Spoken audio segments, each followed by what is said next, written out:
Hey, this is Anney. And Samantha. And welcome to Stuff Mom Never Told You, a production of iHeartRadio.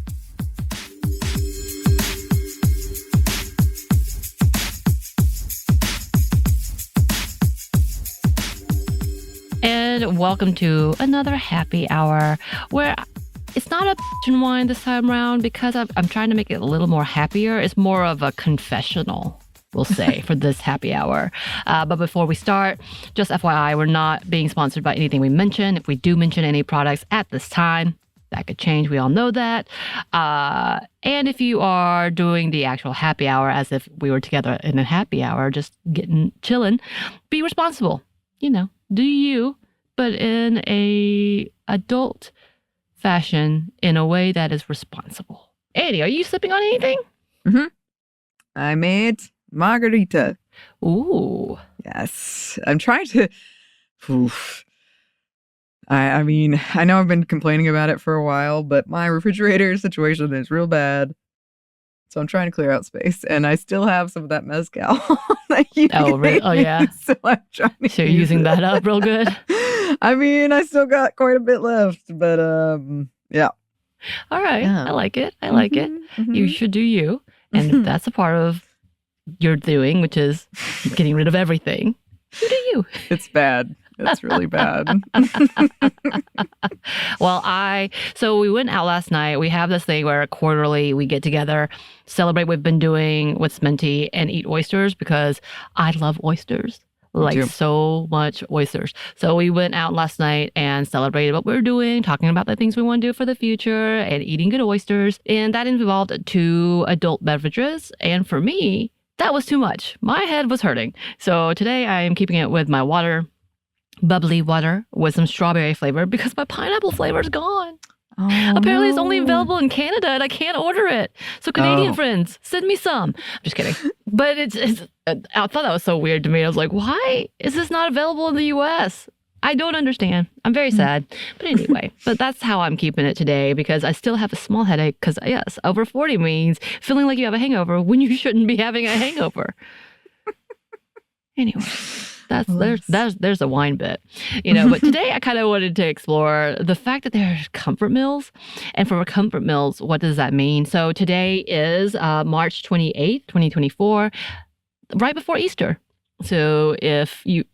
Well, it's funny because one of the reasons my refrigerator is so full is I have this meal I make on Easter, but I totally forgot that it's this weekend. Yep. It's good. And I need to use it. That is why we have these moments together. But yeah, so one of the things that I think is interesting because I am a transracial adoptee, I am very Asian, but grew up in a very Southern household. And as much as I have been exploring into Korean food and getting kind of back to my roots and things that I do remember and don't remember, like I will always have Southern food as my comfort food. Like my sister has the best chicken and dumpling recipes that I use, and I love that. And apparently my partner, who grew up in North Georgia as well for a little while, has said that he had never eaten it before, which I'm very, very confused by. And he compared it to matzo ball soup. I'm like, how in the world did you eat matzo ball soup in Gainesville, Georgia, but not have chicken and dumplings? I'm very confused, thoroughly confused. Mm-hmm. Anyway, but things like that food and kind of that growing up as an adult. Of course, there's a couple of conversations we've had recently in that we are adults, but our life is nothing like our parents. And I know we've talked about this previously, especially like our moms putting up a whole different level of standards in cleanliness and housekeeping. And we're like, yeah, we don't do that. As well as the fact that, I just figured out recently that one of my dad's hobbies, which I had no idea about because all I knew growing up was him working, being tired, coming home to eat, and doing house projects. Like he rarely had time to play games with us. We never had family board game nights. None of that happened in our house. My brother and I would sometimes play together, but then we would erupt into a fight and then we could not play together. Like that's kind of how that went down. So our house was a little different in that level. But I think our generation, when we had parents who are boomers, that was their life. Like that whole working 9 to 5. But for him, his commute was an hour and a half. So it was like working from 6:37 till 7, if not later, and then coming home exhausted. and then doing the weekends as projects because he maintained the house. So we didn't have plumbers coming in through unless it was like a big emergency. Then if not, he fixed it. He went to Home Depot or he went to Lowe's or Ace Hardware because that was what's available in our neighborhood to fix things. But like all of these things growing up, realizing these minute details that I never noticed, and then growing up and being like, I'm nothing like this. Like as much as like this was great, I'm nothing like this. And in that level of like growing up with different types of food, I was talking to you because when I was a nanny, the kids who were pretty well off, and as in fact, I think a couple of them are like doing their own trek to become celebrities themselves, loved ramen noodle, top ramen with tons and tons of hot sauce. Like they ate so much that it almost looked like they were challenging themselves and their siblings about who got the hottest version. And they loved eating that, and they loved eating hamburger helper, which is also what I grew up with. And I was fine in feeding them this.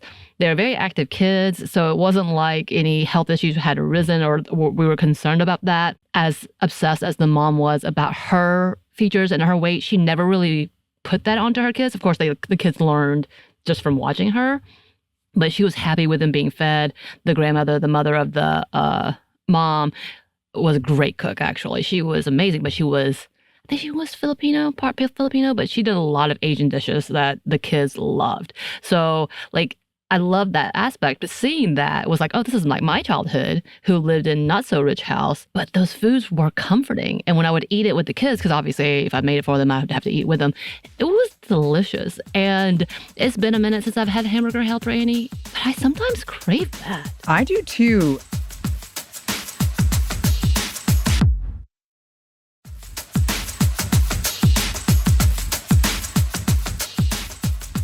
I know that during the pandemic, people were seeking out comforting foods.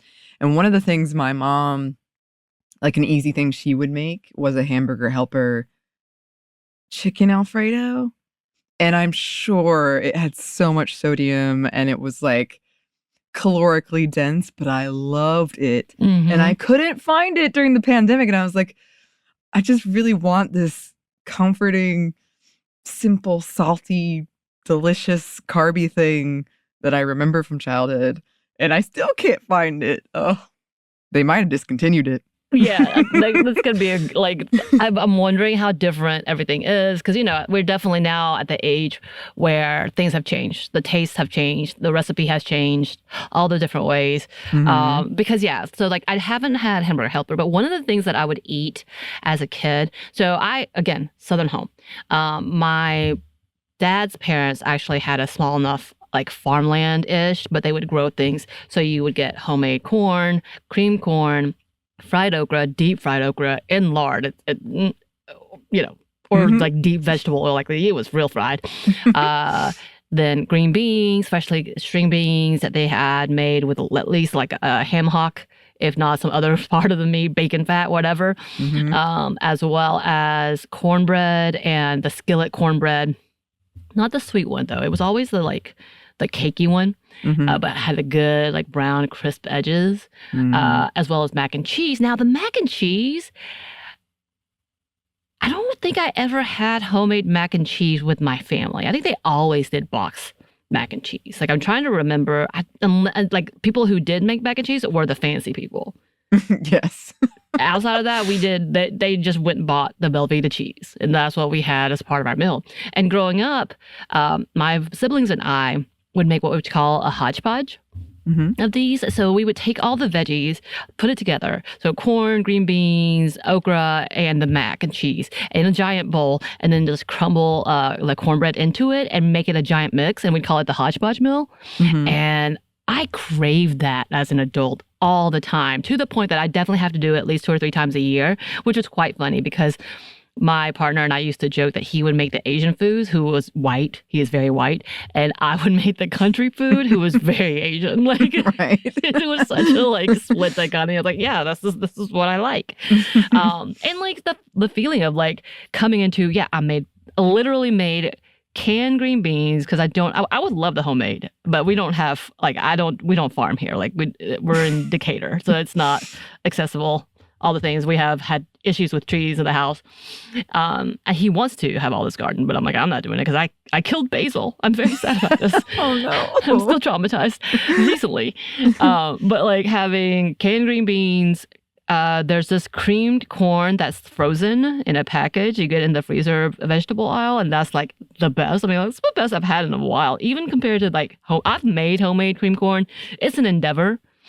It is. It's an endeavor because I try to see if I can do it. And if I can know I can do it, then I move on. I'm like, yeah, well, no, this is just as good. So I'm moving on. And then like I made a box of Annie's mac and cheese. Not Anney, our friend here, but the actual brand of mac and cheese. And I didn't have the cornbread. I forgot the cornbread, but I have been eating it to the point that I ate it kind of early morning as my early lunch today because I was like, yep, I want my hodgepodge meal. It makes like, to me, I'm like, do other people eat like this? Because I've always grown up eating green beans and corn together. Mm. And I always thought that was normal. But I don't know, that might just be our family thing. But these types of food, they fill me in a way that I feel full and happy and content and just that memory of being, for a moment, home in the good moments. Yeah. I mean, food is powerful in that way. And that sounds delicious to me. We used to joke with my little brother because, some people have the interesting thing with food. And by the way, listeners, if you have any meals like what we're talking about that like your family makes, but it seems no one else does, let us know. But my little brother, some people have that thing where they're like, my foods are separate. They will not be mixed. Yeah, yeah. And my little brother, we used to joke, would always make a pie. So whatever it was, he would just mix it. And he was happiest when it was mixed. And I'm over here like, my noodles must not touch my spaghetti. Right. It's kind of what it was. It's true. It's true. Because I did like some things mixed. So one of the things we did that was, I think it was my idea because I read it in a book. But it's called like a English nest or something. But it's mashed potatoes, green peas, and ham. Yeah. Mixed together. Yeah, I know what you're talking about. Yeah. Yeah, it's kind of, but it sounds like the beginnings of shepherd's pie. Yes. It's like a very low maintenance yeah, which I never had until I went and worked a year in Oklahoma, and they loved that. I was like, what is this? It's a very hearty meal. It is a very hearty meal. I think it was because you could do it in bulk. And because I worked at a children's home, that's what they would make. And it was easy to get like the canned veggies, which I hate canned veggies, like to the point that I love the green beans, but like the mixed veggies with the peas and the carrots, hated that stuff. Hated it. And I still do to this day. I don't like canned green peas though. I do not like peas. I do not like the mother. Stop making me try to eat them. She did. She tried so hard. I was like, I do not like no green peas. I felt like you were talking to me for a second. I was like, whoa, I've never tried it. Traumatized by that. But yeah, so that was a bulk thing, that they had boxed mashed potatoes, put that on, and then they always got buffalo meat. Oklahoma also was very, very accessible. I hated it. Oh, no. So much, but I had to eat it because I was with the kids. The kids can't be picky, so I can't be picky. And I was like, oh, but this is so disgusting. Don't get me wrong. I've had actually good shepherd's pie, and I get it. I'm like, oh, this is legitimate. Like, okay, I see now. This is what it's supposed to be. And they did the best they could, like with the giant meals that you have to make. Because I've cooked for like larger groups of people, and you realize it takes a lot of effort in doing that. But it also made me think, because Easter is coming up, like the different traditions. Because I think. My parents will be doing sandwiches, but it's ham. Always involves ham. Did yours involve ham? Yes. And I won't go on my science food stuff reason why that is, but yes, it does involve ham. Mm-hmm. All that, deviled eggs, of course. We had boiled eggs on top of boiled eggs on top of boiled eggs, because that's what we do, dyeing Easter eggs. We had the country meal. I'm wondering, is that an all-U.S. thing, or is that just a Southern thing? I think like the deviled eggs are specific, but eggs are pretty popular. Again, there's a historical reason for this. Yeah. I think the ham is pretty popular. Lamb also. But there are variations, for sure. My family did. It was like ham, deviled eggs. Those were like the main things. Right. And then some kind of like green beans or peas or something, like some kind of vegetable or something. Yeah.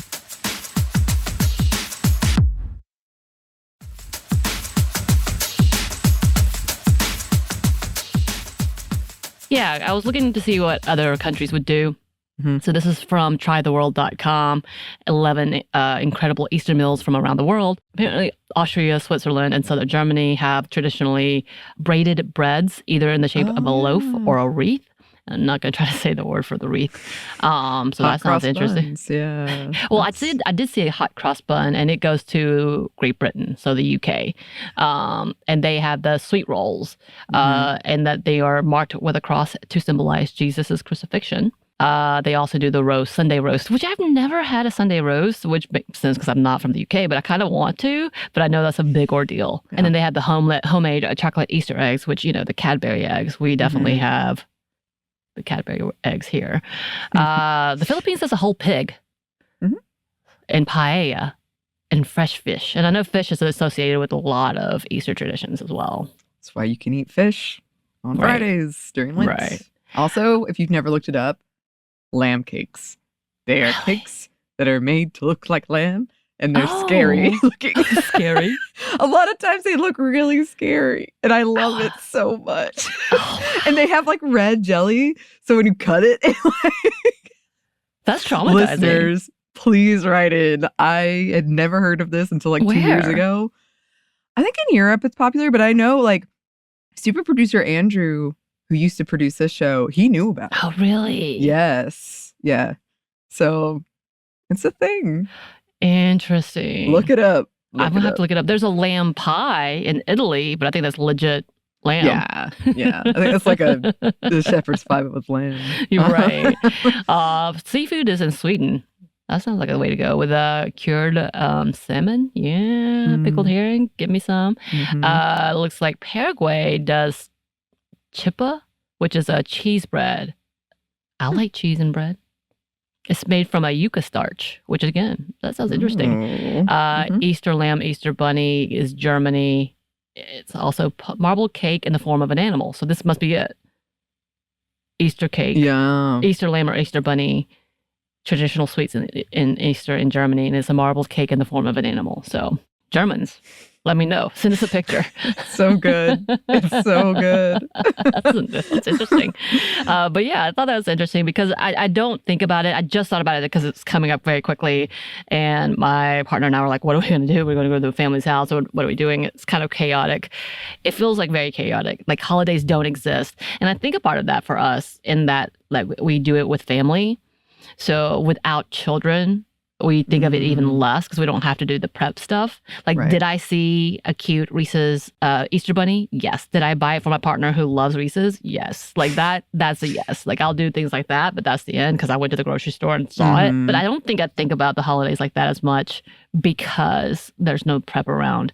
Like there's so many things that I've had where it feels very nostalgic right now because of like the food specifically. And I've talked about the power of food before. And I think I've talked about my hodgepodge, but like the craving is what's like, I can't believe my preference for a good meal is boxed macaroni and cheese, canned green beans, and frozen cream corn as a mixture. And I'm joyfully, gleefully eating this.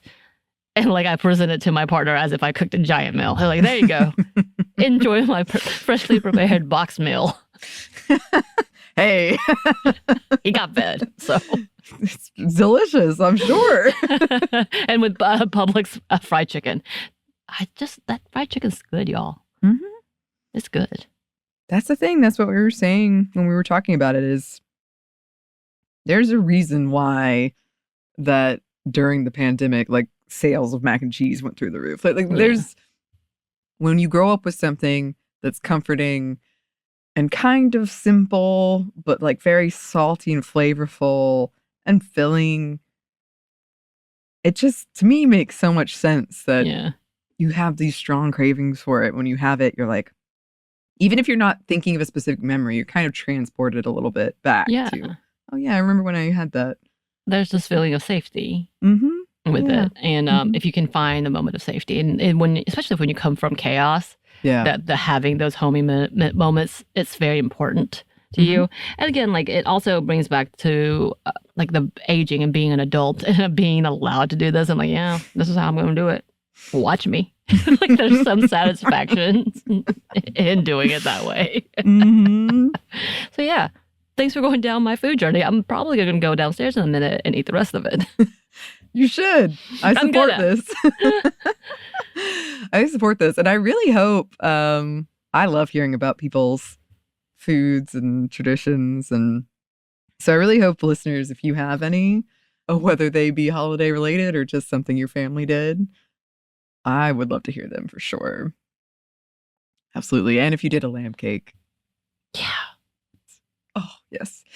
Well, thank you, Samantha, for sharing that with us. And listeners, if you would like to contact us, you can. Our email is stephaniamomstuff@iheartmedia.com. You can find us on Twitter at momstuffpodcast or on Instagram and TikTok at Stuff Mom Never Told You. We have a TeePublic store, and we have a book you can get wherever you get your books. Thanks, as always, to our super producer, Christina, our executive producer, Maya, and our contributor, Joey. Thank you. And thanks to you for listening. Stuff Mom Never Told You is a production by iHeartRadio. For more podcasts from iHeartRadio, you can check out the iHeartRadio app, Apple Podcasts, or wherever you listen to your favorite shows.